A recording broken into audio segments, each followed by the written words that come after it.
চারিদিকে এখন একটাই রমরমা সংবাদ, সেটি হলো বিসিএস এর প্রশ্নপত্র সহ বিভিন্ন পরীক্ষার প্রশ্নপত্র ফাঁস। এখানে সুফি দরবেশ গাড়ি চালক আবেদ আলী তার মহান ভূমিকা পালন করে দেশ ও জাতির জন্য বিসিএস ক্যাডার বিভিন্ন চাকরির বিভিন্ন পর্যায়ের কার্যক্রম যেভাবে যা দেওয়ার দরকার খুব সুন্দরভাবে তিনি দিচ্ছেন। বিনিময় নিচ্ছেন লক্ষ লক্ষ ও কোটি কোটি টাকা। তিনি হর হামেশাই স্বীকার করছেন, কিন্তু তারপরও কি থেমে আছে কোনো কিছু? হয়তোবা না। গোপনে গোপনে যে কাজগুলো হয় সেগুলো তো প্রকাশ্যে খুবই কমই আসে, আর যেটা প্রকাশ্যে আসে শুধু সেটারই বিচার হয়। তাই আমরা সবাই সাধু যতক্ষণ পর্যন্ত না ধরা খায়। ধরা খেলেই চোর তখনই বলে এটিই আমার জীবনের প্রথম চুরি। তেমনই হয়েছে ড্রাইভার আবেদ আলীর পক্ষেও। আবেদ আলী নাকি খুব ভালো একজন ব্যক্তি, নিষ্পাপ নিষ্কলঙ্ক। তিনি 5 ওয়াক্ত নামাজ কালাম পড়েন, লক্ষ লক্ষ টাকা জালিয়াতি করে প্রশ্ন ফাঁস করে নেন। তারপরও তিনি একজন সৎ, দক্ষ নাগরিক এবং ড্রাইভার এবং চাকরিজীবী। তিনি অনেক বিসিএস ক্যাডার তৈরি করতে পারেন। এই দক্ষতা ড্রাইভার আবেদ আলীর আছে। একজন ড্রাইভার আবেদ আলীর যদি এই দক্ষতা থাকে, তাহলে তার চাইতে উপর মহলে যারা আছে তাদের কি দক্ষতা আছে একটু ভেবে দেখুন। 516 পদে চাকরির জন্য প্রশ্ন কিনেছেন 700 জন, বাকি 184 জন চাকরি পাবে না। তাহলে এই যে লক্ষ লক্ষ টাকা প্রশ্ন কিনে কি লাভ হলো তাদের? আবার এই প্রশ্ন কেনার পরেও তারা চাকরি অনেকেই পাচ্ছে, অনেকেই পাচ্ছে না। যাক, সেটি হলো তাদের ভাগ্য। যে কিনেছে সেই বুঝুক, আর যে বিক্রি করেছে সেই বুঝুক যে কেন এটা হয়েছে। সর্বোপরি এই আবেদ আলীর মতো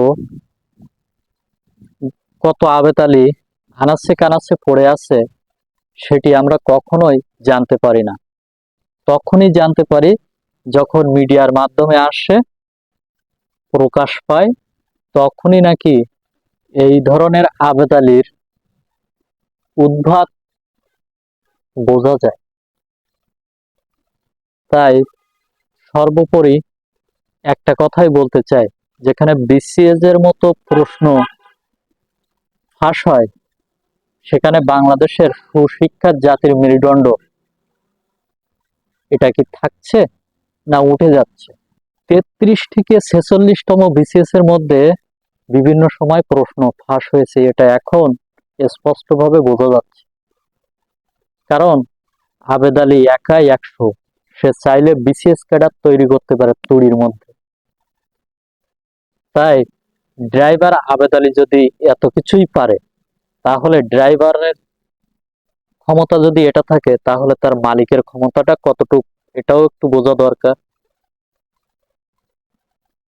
তো আমরা ওদিকে আর যাব না। আমি মনে করি দেশ পরিচালনায় যারা আছে তারা যদি সঠিকভাবে দেশ পরিচালনা করত, অসৎ যোগ্য ব্যক্তিদের যদি এই আসনে না দিত, তাহলে দেশ ও জাতি সুশিক্ষায় মেরুদণ্ডে রূপান্তরিত হতো।